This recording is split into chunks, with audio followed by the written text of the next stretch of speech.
Hello dear students, Jai Hind to all of you. I hope you will be very well in your home. Today I will teach you about the active voice and passive voice. It is the fourth part. ये active voice passive voice का चौथा part है और students इसमें आज कुछ नया पढ़ेंगे। नया पढ़ने के लिए आपको देखना है कि लिखा है passive voice of double object. अभी तक क्या होता था कि केवल एक ऑब्जेक्ट आता था मेन वर्ब के तुरंत बाद, अब क्या आएंगे, डबल ऑब्जेक्ट आएंगे। तो डबल ऑब्जेक्ट का मतलब दो ऑब्जेक्ट आएंगे, उन दो ऑब्जेक्ट में से किसको पहले लाना है, इस चीज को, इस बात को आपको इस वीडियो में समझाया जाएगा। तो इसमें जैसे लिखा है, पहले तो हम समझ लेते हैं ऑब्जेक्ट के बारे में।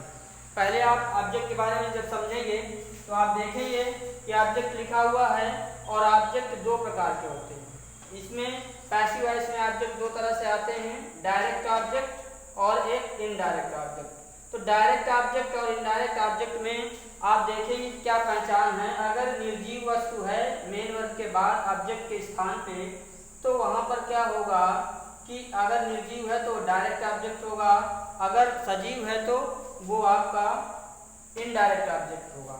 तो जैसे देखते हैं कि लिखा है राम टीचेज मी इंग्लिश। तो अब ये मेन वर्ब है और मेन वर्ब के बाद आपको देखना है कि एक मी है और एक इंग्लिश। आपको यहाँ बता दें कि ऑब्जेक्ट ढूंढने के लिए दो आपको क्वेश्चन वर्ड लगाना पड़ता है, जैसे क्या और किसको। इन दो क्वेश्चन वर्ड लगा देंगे तो आपको ऑब्जेक्ट मिलेगा व्हाट और हुम। तो राम टीचर्स भी इंग्लिश लिखा है, तो इसमें अगर आप लिखेंगे कि राम क्या पढ़ाता है तो इंग्लिश मिल जाएगी। अगर आप लिख देंगे कि राम किसको पढ़ाता है तो मी मिल जाएगा। तो जो पढ़ने वाला होगा वो तो सजीव ही होगा, तो मी क्या हो गया, सजीव हो गया। और क्या पढ़ाया जा रहा है यहाँ पे, इंग्लिश। तो इंग्लिश क्या हो गई, निर्जीव हो गई। इसका मतलब ये आपका क्या हो गया, डायरेक्ट ऑब्जेक्ट हो गया। और ये क्या हो गया, इंडो हो गया, अर्थात इनडायरेक्ट ऑब्जेक्ट हो गया। तो इस तरीके से आप देखेंगे कि एक इनडायरेक्ट ऑब्जेक्ट होगा और एक डायरेक्ट ऑब्जेक्ट होगा। इसमें देखेंगे he gave her A pen, क्या दिया, एक पेन दिया, और किसको दिया, उसको दिया। तो ये क्या हो गया, इनडायरेक्ट ऑब्जेक्ट, और ये क्या हो गया, डायरेक्ट ऑब्जेक्ट। तो इस तरह से जब आप ये जान जाएंगे कौन सा इनडायरेक्ट है कौन सा डायरेक्ट है, तो पैसिव वॉइस आसानी से बना लेंगे।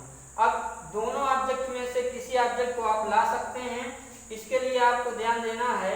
अब देखिए जैसे वाक्य लिखा है, he gave the information, he gave the principal the information, ये लिखा हुआ है he gave the principal the information। ये मेन वर्ब है, एक ऑब्जेक्ट आपका द प्रिंसिपल हो गया और दूसरा ऑब्जेक्ट आपका द इंफॉर्मेशन। अब आपको देखना है कि कौन सा इसमें सजीव है कौन सा निर्जीव है।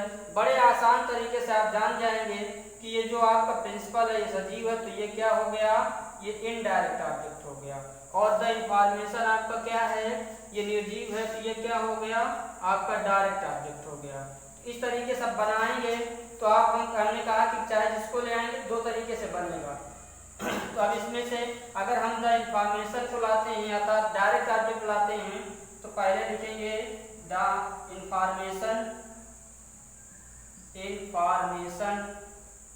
अब आप देखिए पिछले वीडियो में आपको बहुत से नियम पढ़ाए गए। तो मेन वर्ब का ये सेकेंड फॉर्म है, और आप जानते हैं कि जब मेन वर्ब का सेकेंड फॉर्म है तो ये वाज में जाता है, क्योंकि ये सिंगुलर नंबर सब्जेक्ट है इसलिए वाज में जाएगा, द इंफॉर्मेशन वाज। अब ये पर क्या हो गया, गेव का गिव का आप थर्ड फॉर्म लिखेंगे तो गिवन। अब ध्यान देना इसमें ये है कि अगर इसको आप पहले ले आते तो आपको क्या होता है, सिंपल सा रहता, लेकिन ये अगर इनडायरेक्ट ऑब्जेक्ट उधर रह जाएगा तो आपको क्या लगाना पड़ेगा, टू लगाना पड़ेगा, टू द प्रिंसिपल। इस बात की यही अंतर है इसमें। पैसिव वॉइस जब बनाएंगे तो अगर डायरेक्ट ऑब्जेक्ट आप इधर ला रहे हैं और इनडायरेक्ट उधर रह जाता है तो उसके पहले टू लगाना बहुत जरूरी है। दूसरे तरीके से जैसे अगर प्रिंसिपल को लाएंगे तो आप लोग समझ गए होंगे, और आप पैसिव वॉइस भी जानते हैं कि नए कर्म के पहले बाय लगता है, और ही जो है आपका ये आपका सब्जेक्ट है तो ये ऑब्जेक्ट बनेगा, तो बाय क्या हो जाएगा, ही। तो इस तरीके से एक वाक्य बना। इसका दूसरा तरीका क्या है, द प्रिंसिपल को हम इधर लाएंगे तो हो जाएगा प्रिंसिपल, ये भी एक बचा है सिंगुलर नंबर, तो वाज गिवन इंफॉर्मेशन।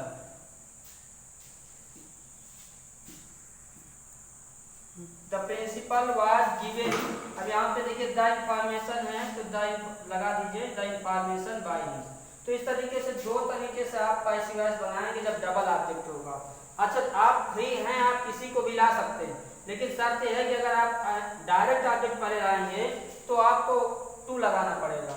इसमें देखते हैं, जैसे अब ये मेन वर्ब है और ये आपका ऑब्जेक्ट और ये ऑब्जेक्ट। अब आप समझ गए होंगे, बता भी सकते हैं आप। देखिए ये डायरेक्ट ऑब्जेक्ट या इनडायरेक्ट ऑब्जेक्ट, तो जैसे हम आई लाते हैं या मी को हम कर्म बनाएंगे तो आई हो जाएगा। ये फर्स्ट फॉर्म है, फीड्स मींस खिलाना होता है, तो यहाँ पर आई के साथ क्या लगता है, एम, क्योंकि फर्स्ट फॉर्म इजारा में जाता है। अब इसका थर्ड फॉर्म चाहिए तो फेड हो गया। अब इधर क्या बचा, फूड बचा, नीचे लग गया था बाई राम।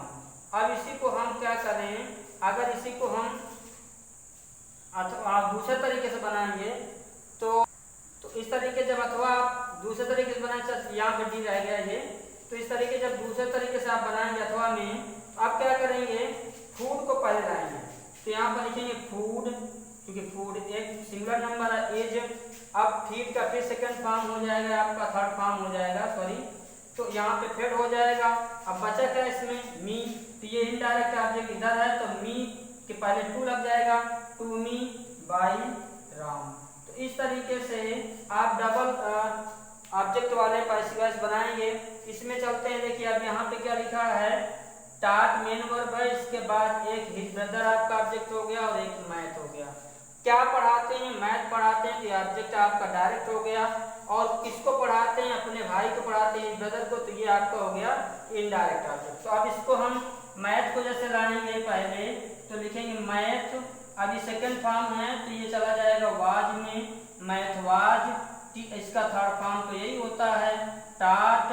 अब देखिए इनडायरेक्ट ऑब्जेक्ट उधर रह गया तो टू लगाना जरूरी है, तो टू हिज ब्रदर, और इधर से क्या बचा, बाई हर। तो ये हो गया है आपका इस तरीके से। और दूसरा तरीका आप अगर जब इसको बनाएंगे, अगर आप हिज ब्रदर को लाएंगे तो आप क्या करेंगे, हिज ब्रदर वाज टाट मैथ बाई हर। तो इस तरीके से डबल ऑब्जेक्ट वाले पैसिव वॉइस आपको इस तरह से करना है। आप समझ गए होंगे और हम आशा करते हैं कि आपको समझ में आ गया होगा।